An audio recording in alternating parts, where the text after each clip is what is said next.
नमस्कार, मैं शंभू कुमार सिंह और आप देख रहे हैं सल दस्तक।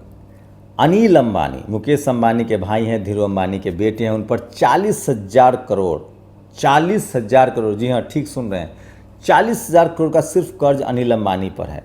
इस बैंक जो डूबा था उसमें उन्होंने करीब करीब 12,000 करोड़ इस बैंक का ले रखा है।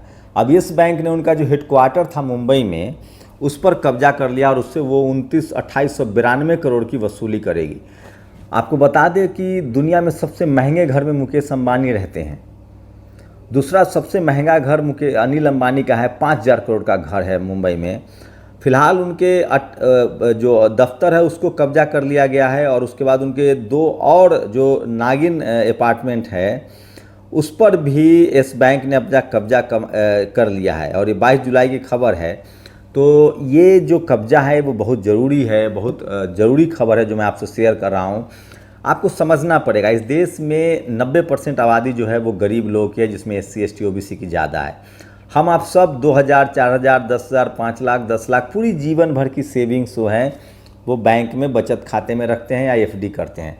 उसी तरह से जो नौकरी पेशा लोग हैं, चाहे वो प्राइवेट नौकरी में हो, सरकारी में हो, वो PF जमा करते हैं, प्रोविडेंट फंड। सरकार ने वहाँ से भी 30,000 करोड़ रुपए निकाल लिए हैं। और सोचिए कि 1,47,000 करोड़ का NPA है बैंकों का, नॉन प्रॉफिट एसेट, जो इस तरह के पैसे लेके लोग भाग गए हैं। 1,47,000 करोड़। सोचिए किसान लोन लेके न दे तो दरवाज़ा ले लेंगे। आप एक होम लोन न चुका पाए, अगर 1-2 मंथ अगर आप न दे पाएँ प्रीमियम, तो आपको मतलब फाइन लगा दिया जाता है, आपके घर पर कब्जा कर लिया जाता है। लेकिन इस देश में अंबानी, अडानी, माल्या जैसे करोड़, लाखों लोग हैं, हजारों लोग हैं जो रुपए ले लेके भाग जा रहे थे। 1,47,000 करोड़ का NPA है जो पैसा ये लोग लिए हुए और नहीं दे रहे हैं। अब मुकेश अंबानी की पूरी कहानी सुनिए, इनको कैसे बचाने की कोशिश हुई है लगातार, लेकिन अभी भी नहीं बच पाए हैं।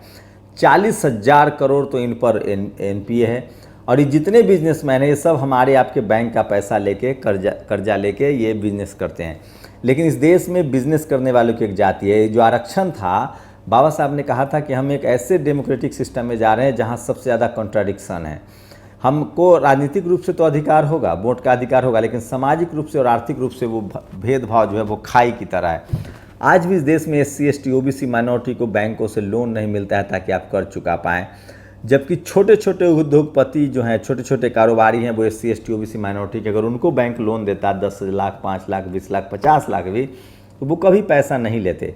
ये काम यूनुस खान नाम के एक शख्स थे जिन्होंने बांग्लादेश में किया। उन्होंने बकरी पालना, मुर्गा पालना, भैंस पालना, तमाम हथकरघा उद्योग, MSCM जिसको बोलते हैं, स्मॉल इंडस्ट्रीज़, उनको उन्होंने उद्योग दिया और वो ग्रामीण बैंक के नाम से आज उनका नाम पूरी दुनिया में है और उनको नोबेल पुरस्कार भी मिला। इसी तरह से अरब के कंट्री में भी लगातार इस तरह की चीज़ें हुई हैं। लेकिन भारत का जो बैंकिंग सिस्टम है वो जाति विशेष के लोगों का है और जाति विशेष को लोन देता है। और इसी वजह से अनिल अंबानी जैसे लोग जो हैं, और मुकेश अंबानी, अनिल अंबानी, अडानी, टाटा या माल्या, ये सब लोग जो हैं वो पैसे के लालच देकर और कास्ट सिस्टम की वजह से बड़ा बड़ा लोन लेते हैं, 100-100 करोड़, 500-500 करोड़, 10-10 हज़ार करोड़ का, और फिर वो उसको नहीं चुकाते हैं और वो आपके हमारे जेब से काटा जाता है। हम और आप 500 रुपये बैंक का नहीं रख सकते हैं, लेकिन ये लोग सोचिए कि 5,000 करोड़ के घर में शख्स रहते हैं। लेकिन यही नहीं, 40,000 करोड़ का इनको NPA था। मोदी सरकार ने एक झटके में इनको 39,500 करोड़ रुपए दे दिए। आप पूछेंगे कैसे? दरअसल ये जो राफेल आया है, ये राफेल UPA के सरकार में समझौता हुआ था 136 राफेल का। बात हुई थी कि 126 राफेल का बात हुई थी कि 36 राफेल जो है वो फ्रांस सप्लाई करेगा, प्लस टेक्नोलॉजी देगा और उसको हल हिंदुस्तान एरोनॉटिक्स लिमिटेड जो है वो बनाएगा। लेकिन मोदी जी ने, और 570 करोड़ में एक राफेल आना था, मोदी जी ने उसको पलट दिया और वो फ्रांस गए।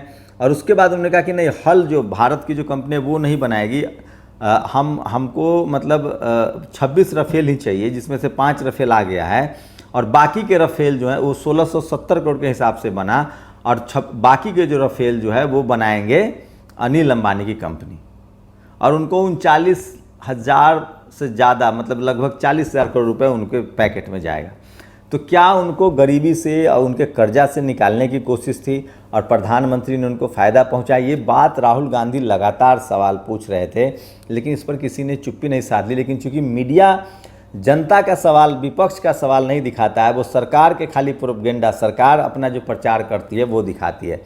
तो सरकार जो दिखा रही है मीडिया के जरिए वो खबर नहीं है, वो सिर्फ उसका प्रचार है। अनिल अंबानी के से साफ हो रहा है कि इस देश के जितने बिजनेसमैन हैं वो सब के सब करप्ट लोग होते हैं, बैंकों से बड़ा बड़ा पैसा लेते हैं। सब नहीं, मतलब आप इसमें अजीम प्रेम जी को नहीं डाल सकते हैं। इन्फोसिस वाले नारायण मूर्ति साहब भी बहुत अच्छे हैं, बहुत सारे हैं जो अच्छे हैं, लेकिन इनकी सोशल अकाउंटेबिलिटी बहुत ज़रूरी है। लेकिन जो खासकर जो मोदी के करीबी लोग दिखते हैं, चाहे वो माल्या हों, चाहे नीरव मोदी हों, चाहे वो आपको बता दें अनिल अंबानी हो, मुकेश अंबानी हो। सोचिए मुकेश अंबानी के घर पर कब्जा हो रहा है, फिर भी वो 5,000 के घर में रहते हैं। किसी दुनिया के दूसरे देश में होते तो सरकार इनकी संपत्ति सीज कर लेती, लेकिन अब ठीक उल्टा हो रहा है। और इस देश के तमाम 23 PSU कंपनियां, चाहे वो इंडियन ऑयल हो, भारत पेट्रोलियम हो, सेल हो, गेल हो, वेल हो, रेल हो, कल तो ट्विटर ट्रेंड चल रहा था टॉप रेलवे प्राइवेटाइजेशन। तो इस देश की तमाम कंपनियों को बेचा जा रहा है कुछ उद्योगपतियों को बेनिफिट दिलाने के लिए, और ये सब लॉकडाउन में हो रहा है और संसद का सत्र भी नहीं चल रहा है ताकि आप सवाल ना पूछ सकें। तो ये सरकार ये बिल्कुल अर्थव्यवस्था के तौर पे चौपट है, रोजी रोटी चौपट है, और पूरे देश को प्राइवेटाइजेशन में डाला जा रहा है।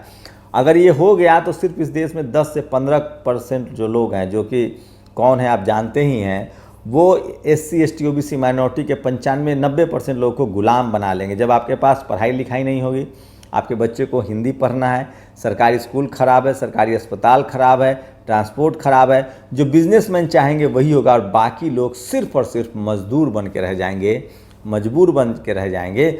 और इसलिए सरकार ये प्राइवेटाइज कर रही है ताकि उसका छत्र राज रहे। और बीजेपी की RSS की प्लानिंग है कि यहाँ मनुस्मृति लागू हो, बंच ऑफ थॉट्स के हिसाब से देश चले, मनु के हिसाब से देश चले, और SC ST OBC माइनॉरिटी को वन व्यवस्था के हिसाब से जो अधिकार मिले थे शोषण के आधार पे, कैटेगरी के आधार पे, उनको फिर से वन व्यवस्था में ले जाए और उनको गुलाम। और जब आपके पास पैसा नहीं होगा, पढ़ाई लिखाई नहीं होगी, तो आप कुछ नहीं कर पाएंगे, क्योंकि भूखा लोग कभी आंदोलन नहीं करता है। तो इनकी कोशिश है कि आपको भूखा रखा जाए, मजबूर रखा जाए, मजदूर रखा जाए, और आप जीवन भर पेट की लड़ाई लड़ते रहें। इसको ऐसे समझिए, जैसे सफाई कर्मचारी को पहले सरकारी नौकरी हुई, उनको पैसा मिलता था 18,000 25,000, वो अपने बच्चों को पढ़ाते थे, लिखाते थे, कोई डॉक्टर, इंजीनियर, कलेक्टर, क्लर्क बनने लगा।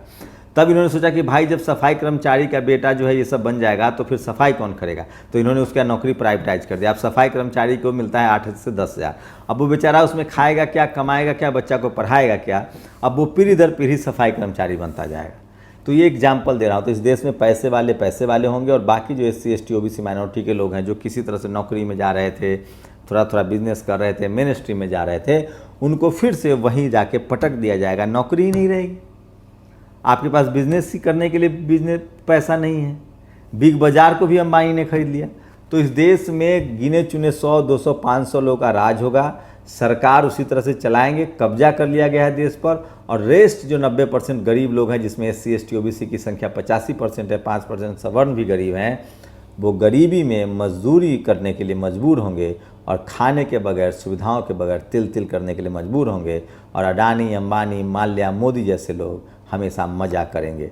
ये सिर्फ दिखाने के लिए। सोचिए 500 रुपये आप लोन ले लेंगे, नहीं देंगे तो अब जेल हो जाएगा। कोई 12,000 करोड़ रुपए लेकर भी आलीशान 5,000 करोड़ के घर में रहता है। आप लोग की क्या प्रतिक्रिया है, अपनी प्रतिक्रिया जरूर दीजिए। क्या मोदी जी ने जातिवाद के साथ साथ पूंजीवाद को भी अपने गोद में बैठा लिया है? आपकी क्या राय, आपकी राय जरूरी है। शुक्रिया। नेशनल दस्तक की आपसे गुजारिश है कि अगर इसको बचाना चाहते हैं तो नेशनल दस्तक को सब्सक्राइब करने के लिए रेड कलर के सब्सक्राइब बटन को दबाएं, फिर बेल आइकन की घंटी दबाएं। नेशनल दस्तक को बचाने के लिए बहुत ज़रूरी है कि हर खबर को शेयर करें, लाइक करें, कमेंट जरूर करें।